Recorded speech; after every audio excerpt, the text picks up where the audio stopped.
Muito bem, agora a gente vai fazer a parte prática da aula e eu queria que vocês pudessem filmar entre vocês mesmo algum material, porque eu vou mostrar para vocês dois tipos de terras, tá bom? Um que é do terreno mesmo, vamos dizer assim, onde que então tinha um vasinho aqui de casa que eu peguei, que é um manjericão, e esse manjericão então eu acabei tirando um pouco da porção da terra, mas dá pra ver um pouco da questão dos formatos e também outras organizações que eu tinha feito com vocês, tá bem?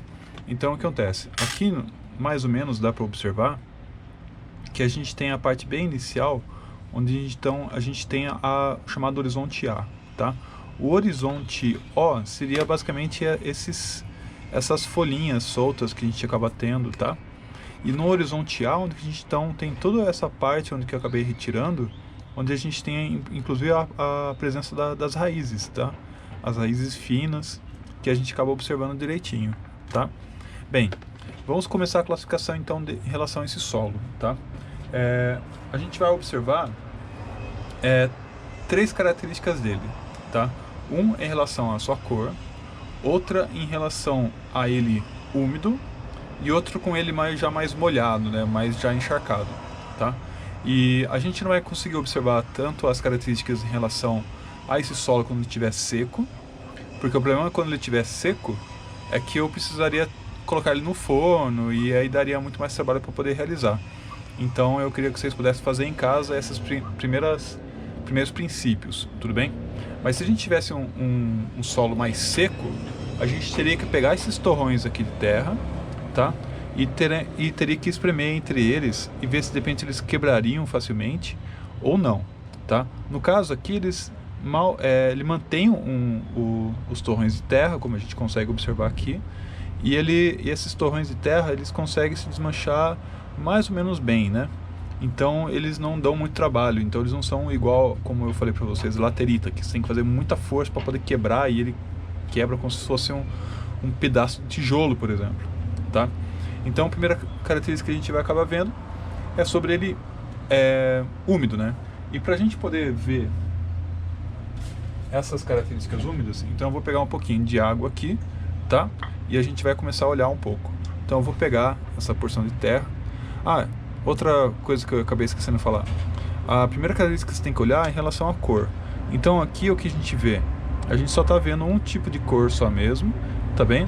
É uma cor muito próxima que a gente chama de marrom, vamos dizer assim, mas seria um vermelho junto com amarelo, vamos dizer assim, tá?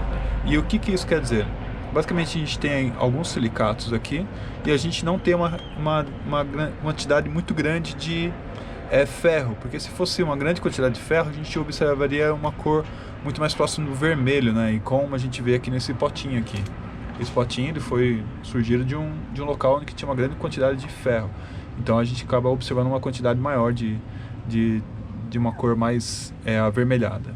Então ela tem uma cor um pouco mais marrom, mas não chega a ser um marrom muito escuro, é um marrom meio claro, tudo bem? Pela definição lá, alguns até colocariam como se fosse um amarelo escuro ou até mesmo um ocre, tá bem? Mas o padrão que a gente observa é a questão do padrão de um marrom, tá? A próxima característica que a gente vê é com esse sólido já úmido, né? Então a gente já viu uma característica que é a cor. A próxima característica que a gente vai ver é ele úmido, que é basicamente a consistência que ele está. O úmido é o ponto que a gente acaba chegando no ponto na sua capacidade de campo, tá? Ou seja, na sua capacidade de campo a gente observa esse solo bem úmido. E o que a gente tem que ver? Se o solo ele é solto, que não é muito o caso, porque ele acaba agregando algumas partículas que a gente vê, não só por causa das raízes que estão presentes, mas a gente vê que acaba formando como se fossem pequenas partículas entre si, tá bem? Então ele é um solo um pouco menos solto. O solo, ao contrário do que a gente tem, ao contrário totalmente do solto, é o chamado do firme. Esse solo também não é totalmente firme, porque a gente vê uma composição da terra, só que ela consegue ser solta facilmente. Então o que a gente tem? A gente tem um intermediário entre o solto e o firme. Então a gente não tem um solo nem solto nem muito firme, a gente tem o que a gente chama de um solo friável, que ele é bem intermediário entre si, tá bem? Então essa é a primeira característica que a gente acaba observando, tá bem? O próximo ponto é a parte da plasticidade.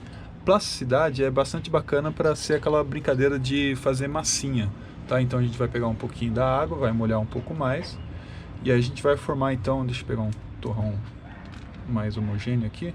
Então a gente vai pegar uma porção assim, e a gente vai misturar com a terra, e a gente vai molhar bastante, tá? Então vai ficar bastante encharcado desse jeito. A gente vai espremer um pouco mais para poder tirar essa água mais encharcada, tá bem? E a gente vai ver, só fazendo uma... Pronto. Aí o que tem que ser formado? Bem, uma terra que é bastante pegajosa, ela é uma que a gente consegue fazer, por exemplo, uma minhoquinha, por exemplo. Então a gente consegue fazer uma formação de uma minhoquinha. Então a gente pode tirar um pouco mais de água e ver se de repente a gente consegue formar essa minhoquinha.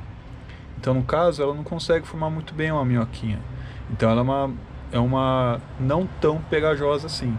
Desculpa, plástica. Então é um solo não tão pegajoso, tá? Desculpa, plástico. Não é uma terra muito plástica, então acaba não formando realmente uma minhoquinha. Então ela consegue manter uma estrutura, então você consegue fazer meio que um bloquinho, só que essa plasticidade é meio reduzida, você não consegue formar uma estrutura melhor ou alguma coisa como se fosse, como a gente vê em potes de argila, por exemplo. Naqueles potes de argila que você vê pela internet, né, de fazer um vaso de argila, eles têm uma plasticidade muito alta, porque tem uma grande quantidade de argila. Então aqui no caso a gente não tem tanta argila, a gente vê uma coisa um pouco mais intermediária, tá bem? Então ele acaba não formando a minhoquinha. O outro ponto que eu queria mostrar para vocês é a pegajosidade.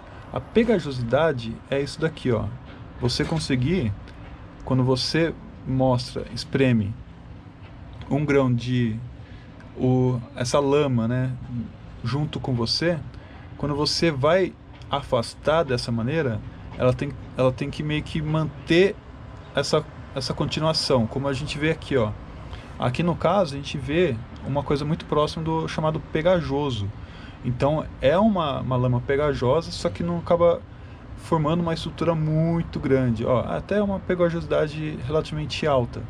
Então a gente pode considerar que esse solo, então vamos recapitular todas as características. Então a gente tem um solo que é marrom, não muito plástico e uma pegajosidade relativamente alta. Tudo bem? Então dessa maneira a gente termina a classificação nosso primeiro solo.